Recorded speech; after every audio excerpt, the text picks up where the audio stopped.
Welcome to Lighten Up, the Art of Living Clutter-Free, a podcast for people who are ready to clear the physical, the mental, and the emotional clutter that's been weighing them down. I'm Melanie Cohen, your host, coach, and guide. Each week, we talk about the clutter you can see and the clutter you can't. The stuff in your home, the noise in your head, the expectations, habits, and unmade decisions that quietly drain your energy. This isn't about perfection or minimalism. It's about creating space for what actually matters in this season of your life. Let's lighten up together, starting now. Thank you for being here for another episode of Lighten Up, the Art of Living Clutter-Free. Today, I have guest Beth Knaus with me. And before we get to the episode, just want to let everybody know, we recorded this back in November of 2025. So there are some references to the holidays coming up. Obviously, we were talking about Thanksgiving and Hanukkah and Christmas and New Year's. So I wanted to put that out there for context in case something in the episode didn't seem to make sense. It'll make sense now.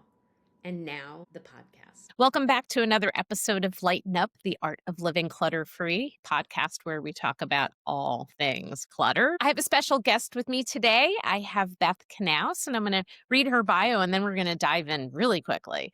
Beth is an award-winning copywriter, messaging consultant, and owner of That's a Spade copywriting services. She's passionate about writing dynamic content for female entrepreneurs that honors their originality and nails their unique voice to the page so they can attract their bullseye clients. Beth is available for workshops and speaking engagements, and I'm so excited to have her here with me today. Well, we had a great chat, and I thought that you had a lot to offer the world of physical and mental clutter. So why don't you tell us a little bit about your history and how you got to where you are now? Because there was a little bit of a circuitous path, yeah? Yes, very much so. So I started out in the beauty industry. I went to a trade school, and so I could take academics and choose cosmetology, which was perfect since my mother wanted me to be an accountant. And I then went to college for small business management and knew I wanted to own a business. I grew up in New York. I moved to Boston and worked for a couple of crazy people, lots of crazy people in the beauty industry back in the 80s and 90s. And I decided I was either going to change careers or open my own business. And so I opened my own business and had 10 employees by the time I sold it, roughly 5 years later, to stay home with my 3 kids. And I had always been a writer personally and creatively. And once my kids got older, I was sort of, kind of like fidgety, bored. Like, what am I going to do as they go on and, go off to their own lives? And thought, gee, it'd be great if I could mix business with writing. And that's what I ended up doing. And I started part-time and was moving along and cutting less hair and doing more writing for clients. And then the pandemic came in and made the decision for me. And I've been doing that for about 8 years, copywriting. Wow. Okay. So before we talk about the copywriting, I have to ask the question, do you miss cutting hair? Well, I do and I don't. Sometimes I think I do. I miss the crazy energy of a busy Saturday in a hair salon. It's just, high energy, super fun, loud music. And you just go and go from the minute you walk in to the minute you leave. And I do miss that. I do get to cut my family's hair, but I don't know if I could go back to it like all day long. I think that would be tough. I gotcha. I hear it. That like frenetic energy of a Saturday is for me in my past, both my first career was in retail, and for like 7 weeks straight, it was like, boom, getting at you. But boy, did January feel good after that. But I also worked as a weight loss coach for 20 years, and Saturday was an incredibly busy day, and the same, like never a chance to sit down, people coming in and out constantly. But it's also nice to have that time where it's quiet and close the office door Yes. and there aren't a million things going on. Okay, cool. So talk to me a little bit about copywriting and specifically working with women entrepreneurs. How is that the path you took? So, I didn't start out with that as my niche, but learned very quickly that women who were solo professionals really needed help finding their unique voice and owning it and feeling confident in using it. Uh, Mm, there's a lot of noise out there, and when you're that one person, I think when you see other people, we'll use coaches just for sake of explanation, other coaches out saying this or saying that or looking like they're just running the best business ever, like they have all the clients and that's why you don't have any. And, all of these things that make us feel when we're alone, like, are we doing it right? Am I saying the right mm. thing? Am I ticking people off? What am I not doing or saying to attract the right clients? Mm. So you just stepped into my world of clutter because it's all of that, the stuff going on in our head. There are better coaches out there than me, or they have more clients, or, they, as opposed to kind of ignoring that noise and just really focusing on what your voice is and having help in communicating what that is. So do you have a lot of people or a lot of women coming to you that feel a little beat up by, um, that fear that there's too much competition? Yes. And I generally tell them that when you can speak up in your unique voice with autonomy, with authority, that washes the competition away because you're separating yourself and you're saying, I'm over here and this is how I do it. And nobody else does it like me because nobody else has my history or my stories or my experience and my perspectives.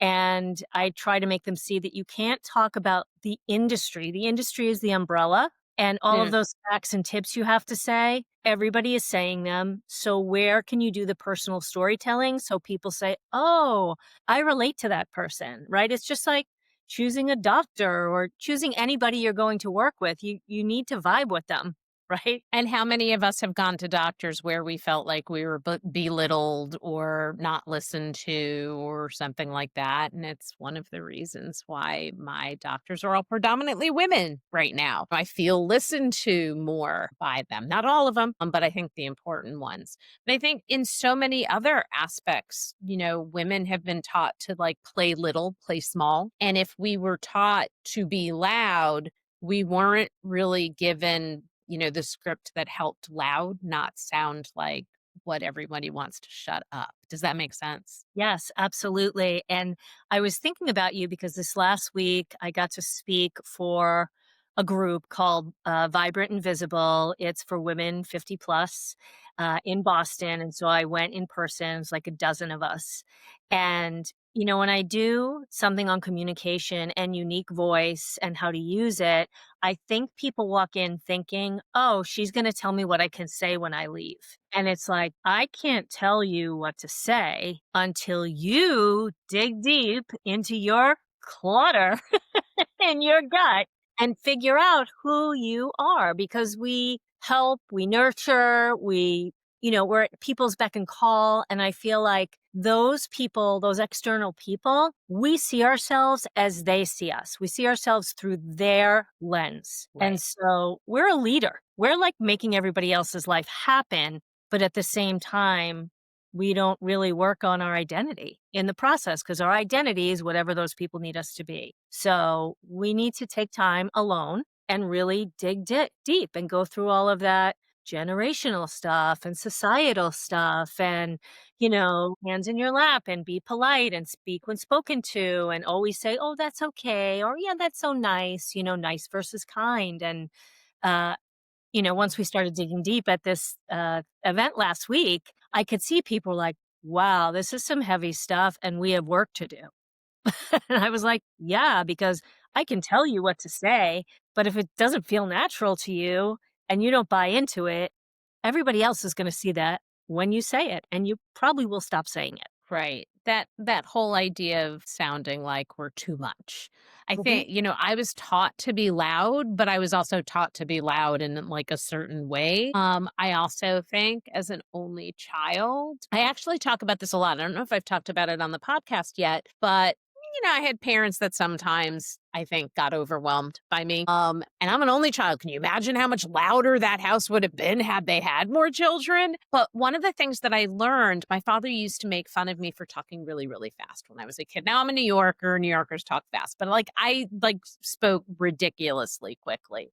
And I think in retrospect that I did it because I didn't feel like I was being listened to. And so the faster I talked, the less likely someone was able to cut me off or interrupt. But as a result, no one was listening because I was talking so fast that it was absolutely ridiculous and no one could follow what I was saying. And everyone was like, oh my God, when is she going to shut up? Because she keeps talking.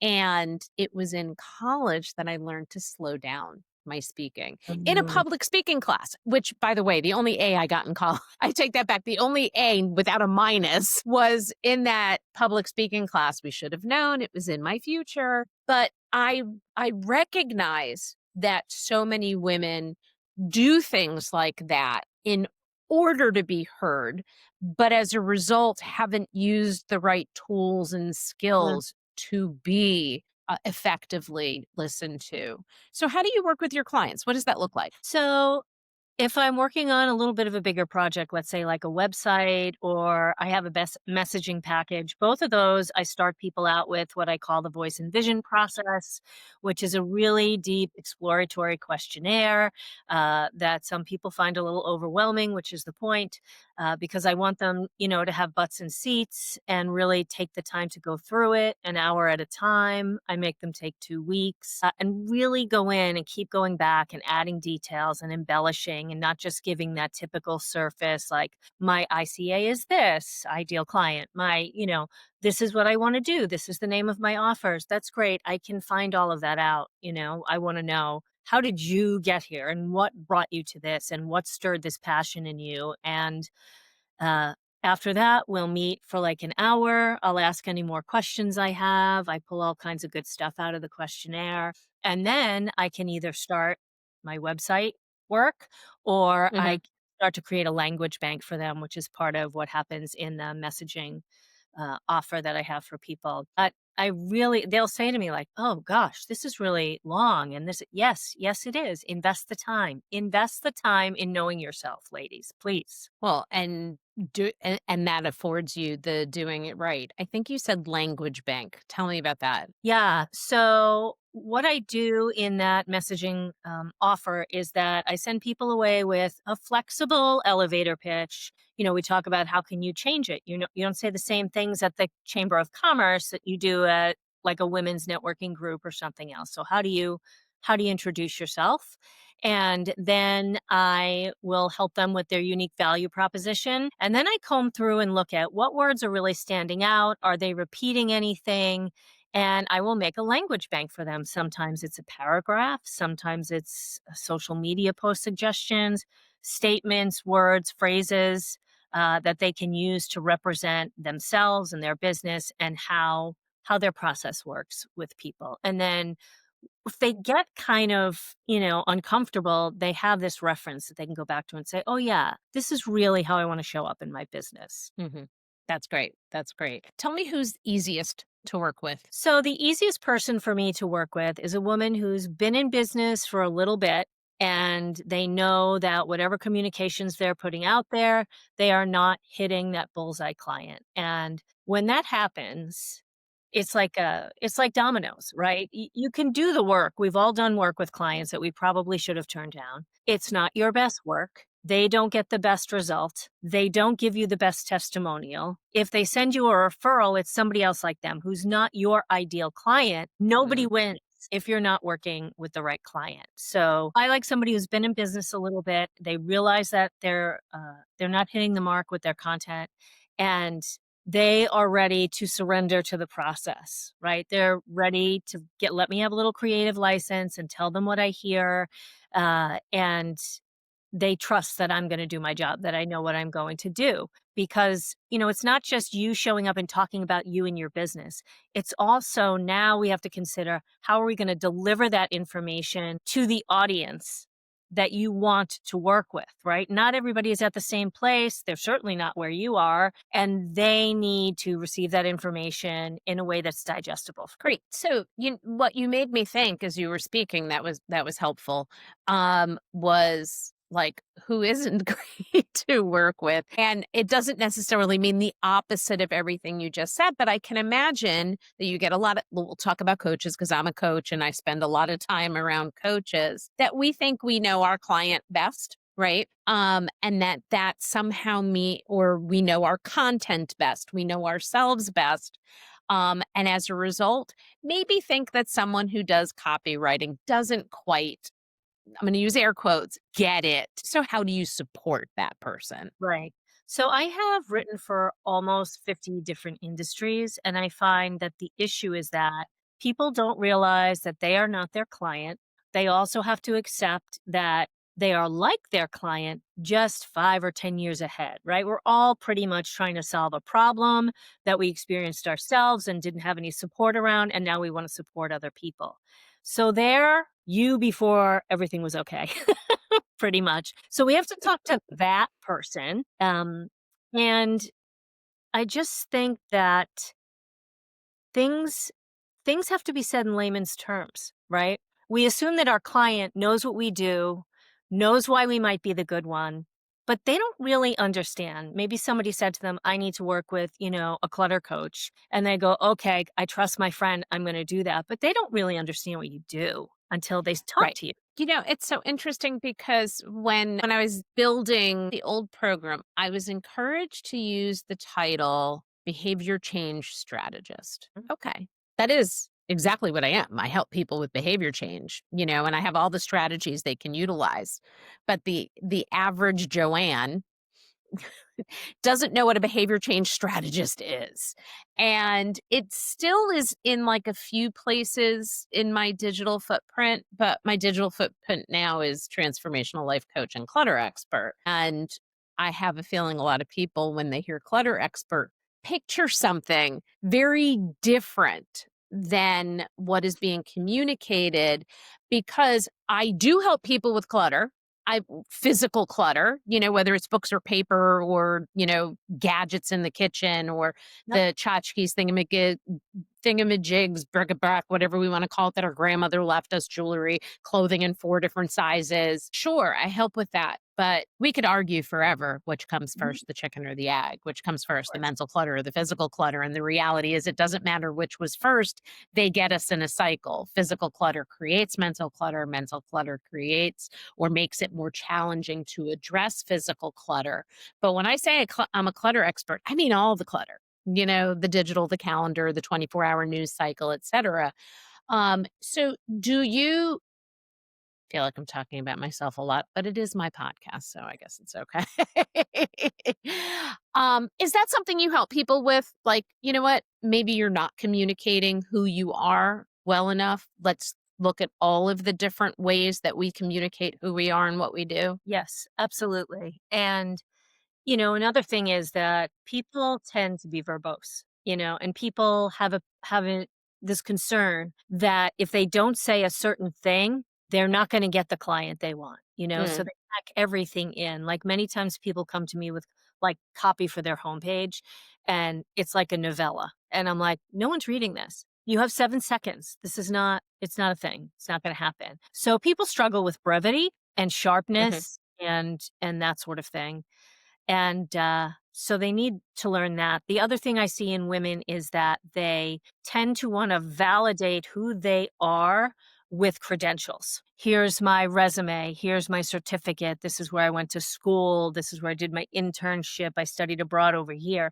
And all those things are great and valid. But other people showing up competing for work also have a list of those things, right? Again, we want to know about you as a person. What have you learned along the way in your lifetime, in your experience that what happened before you were 18, right? And a lot of us are like, oh, I don't want to talk about that. But it's really what has developed you into the person that you are, is how you've gotten through certain things. Right, right. I appreciate that because a very close friend of mine who's a very successful business owner, I asked her at one point about additional certification.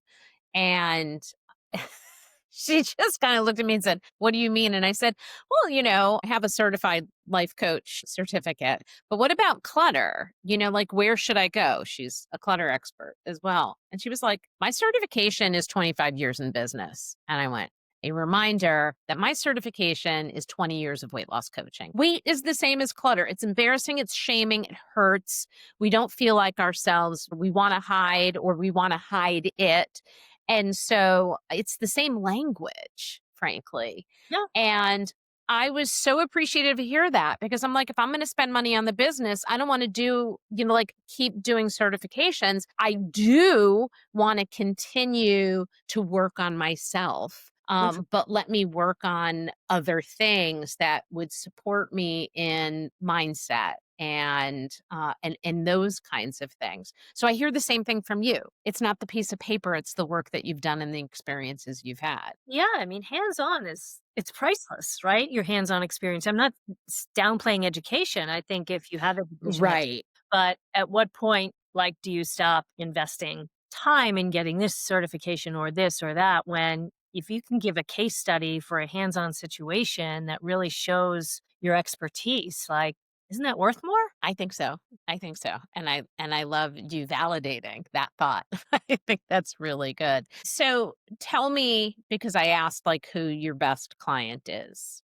Who's the worst client? Who's someone that you absolutely will not work with? And because I think this is also important for women. You are allowed to turn away clients. You are Yep. allowed to fire client lovingly, fire clients. So who needs someone else, not you? Someone who thinks I'm gonna nail every word the first time and Mm, because it's collaborative experience. Someone who is not comfortable giving feedback. I have rules. I say, don't yell, don't curse, don't call me any names. But other than that, I can take whatever you have to say. And many people just really are uncomfortable giving feedback. Do people really do that? Like yelling and screaming and cursing? I mean, like I yell and scream and curse a lot, but I not not not with respect to my work or No. No, I haven't had anyone say that, I just say it, like, okay, as a joke, but I want people to feel like they can say, "You know what? I don't this isn't landing with me, what else can we do?" Because you're one person. We're not talking about a company that has Michael Jordan or a swoosh that represents it. You're it, you know? So, if it doesn't feel 100% for you, then we have to work together to figure out, "Okay, where can we tweak it?" You know? sure. Uh, the other issue I run into is that I can write copy for you and hand it over to you and say, this is yours, Melanie, do whatever you need to. If you want to ask questions, make edits, this and that, they're afraid to touch it. And I'm like, okay, this isn't mine. You paid me to write it for you. So if you want to go in and change a sentence, by all means, I mean, let me know, leave me a note, but it's okay. Sure. Your thoughts are valid also. So tell me how AI has affected your life as a copywriter. Oh, AI. Initially, I really resisted AI because I was like, I'm a human. This is a computer. And of course, in the beginning, it wasn't quite as efficient as it is now. I think many people thought that they were going to be able to delegate a bunch of time sucking tasks to AI. I like to say there's no delegating with AI. There's collaborating, but not delegating. So if you're Mm, cutting and pasting, you're doing yourself a disservice. They are reaching into a recycled pool of information. You don't know how valid that information is. You still need to check it over afterwards. You can ask AI for links. You can say, I only want like information that there's proof. I want it verified that this is legitimate information. You can ask AI anything, with all these details in your prompt. This is another skill people need to learn if they're going to use it. So I think if you're willing to invest the time to create a profile and go back and know how to keep honing your message, it's great for like writing emails or brainstorming, or I've used it to come up with a questionnaire. I've put like my sales page copy in there and said, what questions am I going to ask a client who wants to sign up for this service? But then I go in and I tweak it. It's not in my voice. It doesn't have emotion. It doesn't know what it's like for me to go on my vacation. It's not a person. And we've all had experiences where our phones don't work and our computers don't work. AI is the same thing. There can be days where AI is not working well. So at the end of the day, you really need to trust yourself. That said, I have tried to switch some of my services to be more human based, a little more collaborative. Like I have a consulting service, I have a case study service, which I love because I get to interview my client's client and then tell the story.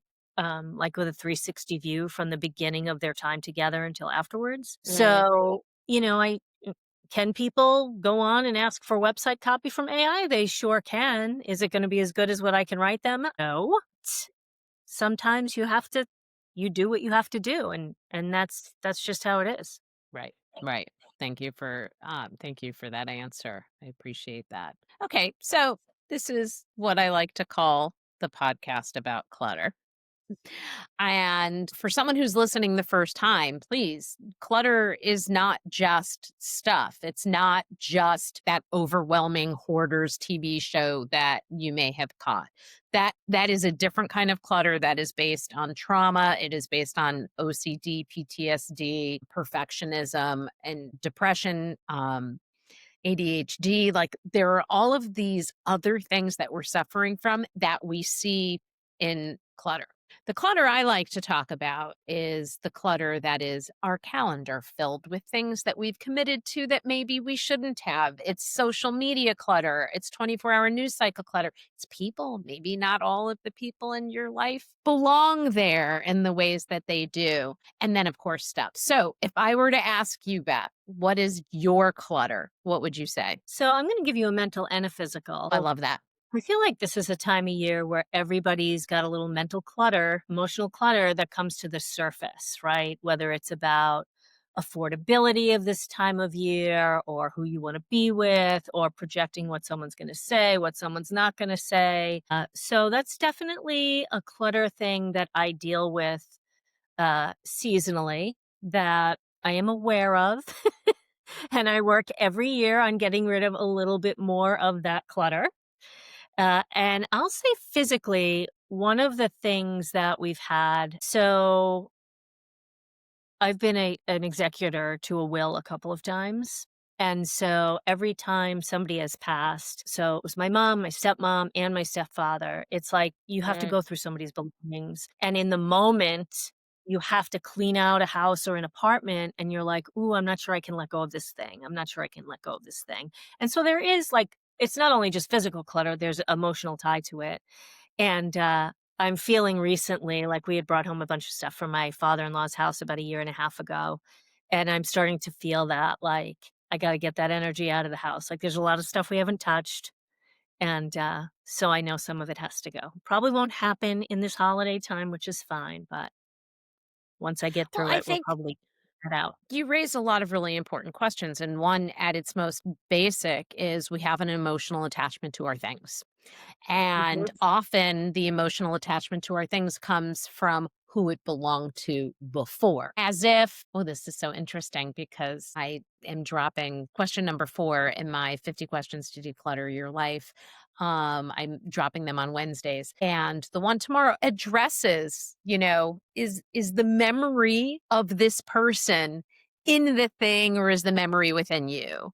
And I don't mean that that's a simple question by any stretch of the imagination, but I think it's important for us to remember if we have an emotional attachment to the most basic items, then we are going to have deep emotional attachments to the things that belonged to those who are gone, whether they're parents or grandparents or aunts and uncles or a friend or a spouse. And um, it's okay to not address them right away. It's okay to put them in the garage, in a storage unit, in a drawer, in a box, just as long as it doesn't stay there for a decade, which is the case so often when people Yeah. put family things in storage in particular. How Yes. many people 10 years later, I couldn't even tell you what's in there. Okay, then you know what? Then maybe we can let go a little more easily. I think my fear always is that people think I'm going to ask them to get rid of everything and that I'm going to ask them to get rid of it all at once and very quickly. And the answer to all of those is no. I'm Right. not going to make people get rid of everything. I'm not going to ask them to do it quickly and I'm not going to ask them to do it right away. I'm going to ask them to do it in a meaningful way so there's clarity and there's calm in doing it, in honoring, the stuff. So I appreciate you saying that. And you're right, this time of year, oof, we sit down to that Thanksgiving table, we are cognizant of who's not there and through the rest of the holidays too. So Beth, what's a takeaway that you would want someone to have today? Like what do you want to make sure everybody hears before we finish up? I think that, just because you step into a business doesn't mean you're automatically going to know what to say about yourself. So you Mm, need some patience, right? You need to work with a few clients and see what they really want and how your offers can match that. But also that you need to invest some time in yourself to really figure out, you fought to become a business owner. And so spend some time figuring out who that is and how you want to show up. So I guess this isn't going to be the time that we finish because you made me come up with another question. So, well, what you made me think is like how many people don't start businesses because they're afraid, and women in particular. And I had been told for in my 20 years as a weight loss coach for another company, I was told for more than a decade, oh, you should go out and start your own business. You should go out and start your own business. And my excuse was always, I don't have the time, the money, or the entrepreneurial knowledge. And when I left the company I was working for, all of a sudden I had time. I didn't have money, but I had time. And I also didn't have the entrepreneurial know-how, but that's something you can learn. So one of the things that I heard in you talking was what makes us not do it. Like I gave 3 examples. And so part of not having the entrepreneur or one of the versions of entrepreneurial knowledge that I think of is copywriting, is how do how do you get your message out there in a way that is meaningful to your potential clients? Is that something that you think is also one of the things that prevents women from starting businesses? That they have to market themselves and write about it. Yeah. Yeah.